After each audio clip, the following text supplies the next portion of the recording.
కాబట్టి మీరు దేవునికి లోబడి ఉండాలి. దేవునికి లోబడి ఉంటే అప్పుడు అపవాదిని, దెయ్యాన్ని వెళ్ళగొట్టగలరు. ఇంకొక విధంగా చెప్పాలి, పాపం బయటకు పోవాలంటే సూత్రం ఏం చెప్తున్నాడు? దేవునికి లోబడి ఉండాలి. మొట్టమొదట ఏం చెప్పాడమ్మా? దేవునికి లోబడి ఉండాలి. తర్వాత 8వ వచనంలో అంటాడు, ఆ పైన అప్పుడు వాడు మీ యొద్ద నుండి పారిపోను. ఎప్పుడు పారిపోతాడు? దేవునికి లోబడి ఉండాలి. అంటే లోబడి ఉండడం అంటే దేవుని ప్రేమించాలి.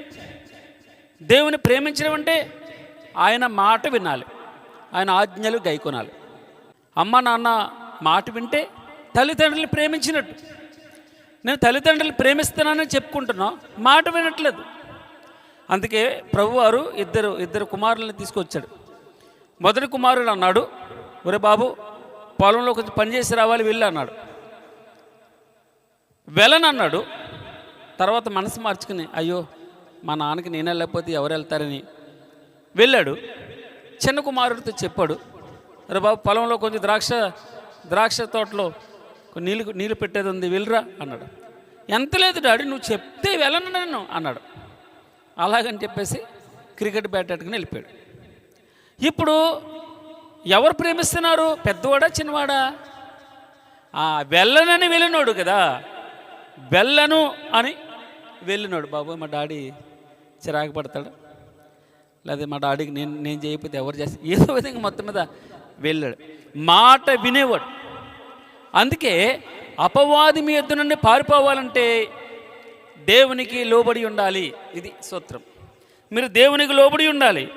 అప్పుడు అపవాదిని ఎదిరించండి, అప్పుడు వాడు మీ యొద్ద నుండి పారిపోను. దేవుని యొద్దకు రండి, దేవుని యొద్దకు రండి, అప్పుడు ఆయన మీ యొద్దకు వచ్చును. దేవుని యొద్దకు రండి, అప్పుడు ఆయన మీ యొద్దకు వస్తాడు.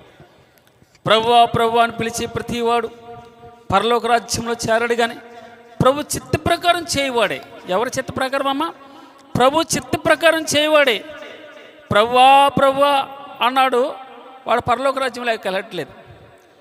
ఏమన్నాడు? నేను వెళ్తాను డాడీ అన్నాడు చిన్నోడు, వాడు పరలోక రాజ్యానికి వెళ్ళడు. పెద్దోడు ఏమన్నాడు? నేను వెళ్ళను అన్నాడు, మనసు మార్చుకున్నాడు. ఒక దుర్మార్గుడు తన దుర్మార్గతలో ఉండి నశించిపోవడం ప్రభుకి ఇష్టం లేదు. అందరూ అంతటా మారు మనసు పొందాలని ప్రభుకి ఇష్టం. అందరూ అంతటా మారు మనసు పొందాలి. ప్రభుకి ఇష్టం ఏంటంటే ఆ దుర్మార్గుడు తన దుర్మార్గతని విడిచిపెట్టి మనసు మార్చుకుని బ్రతికిన ఎడల నాకు సంతోషం.